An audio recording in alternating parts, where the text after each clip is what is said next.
episode, we look at the role of Lady Umm Kulthum.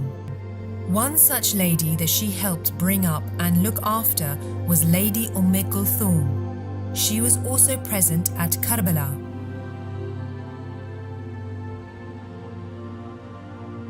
Lady Umm Kulthum was the younger daughter of Imam Ali.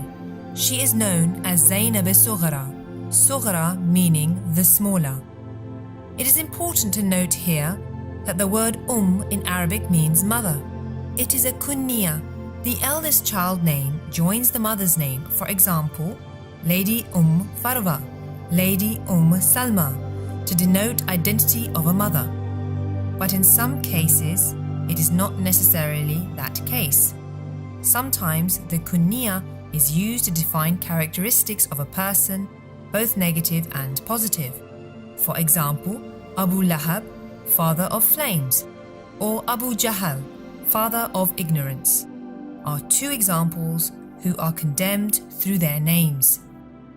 Kulthum is literally translated as the mother of everything, or mother of charming, or mother of beautiful. The name Kulthum means silk on the top of a flag. There is a general consensus that Lady Kulthum never bore a daughter whose name was Kulthum. This name was given because of her pious and beautiful nature. It is said that this title was given to her by the Holy Prophet. Lady Kulthum's birth year is not exactly established, and it is said that she was born in between 6th and 9th Hijri. Some say she was born in 6th Hijri and trace her birth route from this narration mentioned in Maqtal al-Ma'sumin, that she was born after Zainab al-Kubra, just as Zainab was born after al-Hussein. Imam Hussein was born in 4th Hijri and Lady Zainab in the 5th Hijri. So from this narration, Lady Kulthum was born in 6th Hijri, but several scholars also believe that she was born on the 18th of Rabiul Awwal in the 7th Hijri. When Lady Fatima was martyred in 11th Hijri, Lady Kulthum was very young. But the Lady of Light, Fatima al-Zahra, was well aware about the future, and before her death, Lady Fatima said to Kulthum, "My will to you is to participate with your father and brothers to defend Islam. Melt yourself to your brother Hussein. His turn will come. He will be the person to carry the command of Allah subhanahu wa ta'ala. And you will be participating with him at that time. You have to share with him everything that will befall his path. Be prepared to face even captivity on his path. You have to be for your brothers, care for them, and be a mother for them." After her mother, Lady Zainab took care of her. It is said that Lady Kulthum was really attached to Lady Zainab, as she followed her sister's steps in almost every phase of life. After the departure of her mother, she was a great support for her father, Imam Ali. It is said that Lady Kulthum played a highly supportive role in the Battle of Jamal that was fought between Imam Ali and Aisha bint Abu Bakr. There are disputed accounts over her marriage with the second caliph. Some scholars argue that if their marriage took place in 17th Hijri, as it is claimed by some scholars, based on this, Lady Kulthum would have been 8 years old, which would have been very young for marriage. Secondly, the more important question is, why did the second caliph ask for the younger daughter when the elder daughter, Lady Zainab, was unmarried? Similarly, why would Imam Ali be more concerned about the marriage of his younger daughter instead of the elder? These questions are very basic, yet point towards the assertion of fabricated traditions related to the marriage of Lady Kulthum and the second caliph. In addition, the second caliph married several ladies who had the titles of Kulthum, such as Kulthum Jamila bint Asim, Kulthum bint Uqba, and Kulthum bint Rahab. So there are high chances that Lady Kulthum, daughter of Imam Ali, has been mixed up with other ladies having the same kunya.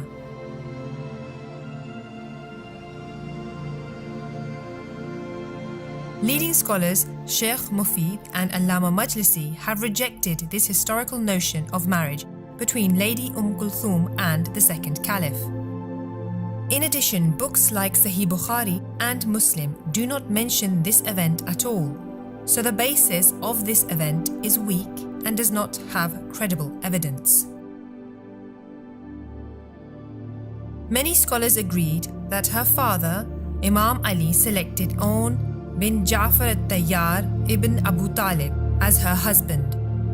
What is clear and agreed was her presence in Karbala during the battle.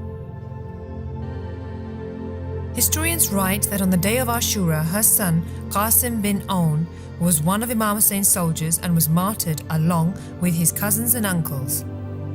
She was witnessing the battle, witnessing her brother Imam Hussein being surrounded by bloodthirsty soldiers. Then when she saw Imam Hussein fall from his horse, she expressed her pain. My calamity is so great, I cannot even explain it through poetry. I cannot begin to comprehend it. Through my knowledge and thoughts, you approached the event and it shocked me. I used to honor every neighbor, but today, look at him laid down on the earth. There is no welcome for his arrival except for seeking revenge for the sake of Hussein. It is not the fault of Al-Jawad that Allah has made him miss his horse, but He has also protected him from harm. O my soul, be patient in this world and its trials. This is Hussein going to the Lord of the heavens. When the other ladies listened to these words of Lady Kulthum, they came out from the camps and saw the horse soaked with Imam Hussein's blood. Lady Kulthum cried out aloud, O Muhammad, O Father, O Ali, O Ja'far, O Hamza, here is Hussein in the open plain of Karbala. When Lady Kulthum saw Imam Hussein's mutilated body, she said, O Apostle of Allah, come and see how the body of your son is discarded upon the plains without even the ceremonial washing. The blowing sands have placed a shroud upon him while the flowing blood from his jugular veins has washed him. O Rasulullah, see how your daughters are humiliated and taken as captives while the heads of the shining moons are raised on the ends of spears. There is no advocate protecting them, and the heads of his children are raised upon spears shining like the moons. It is reported that she was very upset and disturbed seeing people leaving Imam Hussein up until the 9th of Muharram. According to one tradition, it is said that on the eve of Ashura, Imam Hussein called Lady Zainab and Lady Kulthum and took a vow from both of them that they would take care of the children after him. When Yazid's forces burnt the camps of Imam Hussein after his martyrdom, the children became dispersed. Lady Kulthum and Lady Zainab, amidst this chaos, rushed to find the children. Both ladies were shouting the names of the children, asking them to come back. Then Lady Zainab asked Lady Kulthum to take care of the children. Lady Kulthum was a huge support to Lady Zainab, and without her it would have been difficult for Lady Zainab to lead the caravan. Imam Hussein's son, Imam Zainul Abidin, was unable to take command of the caravan of women and children after Imam Hussein's martyrdom, as he was seriously ill. So therefore Lady Zainab and Lady Kulthum safeguarded both the children and the women. It is said that both ladies gathered the women and the children at one place and then stood on two different positions to supervise remaining members. When captives were being taken to Kufa, people stared at the looted caravan. When Lady Kulthum saw this insensitivity of the people, she said, O people of Kufa, do you not have any sense of shame before Allah and His Messenger, so you look at the ladies of the Prophet? When the caravans reached Kufa, it is said that Lady Kulthum gave a historic sermon. She admonished the people of Kufa and said, Why did you not come to help my brother? Why did you chain the family of the Prophet? What will you answer to Rasulullah on the Day of Judgment? One tradition says that when the looted and poor caravan reached Kufa, some women came out with dates and food with the intention of giving charity, and upon seeing this, Lady Kulthum said, "O women of Kufa, your men killed our men. Why are you crying now? You'll see what Allah will do on the Day of Judgment. And remember this, we are the Ahlul Bayt. Charity on us is forbidden, so take your food back." Sayyid ibn Tawus mentions that Lady Kulthum then said, "You killed my brother. Woe be upon you. You will surely be rewarded by the fire which burns eternally. You have shed the blood whose shedding was proclaimed to be unlawful by Allah, by the Quran and Rasulullah. May you receive tidings of the fire where tomorrow you shall dwell eternally. I will weep upon my brother all through my life, who was born as the best of creatures after Rasulullah. The tears will flow down my cheeks, similar to the flood and rainwaters, and will never dry up."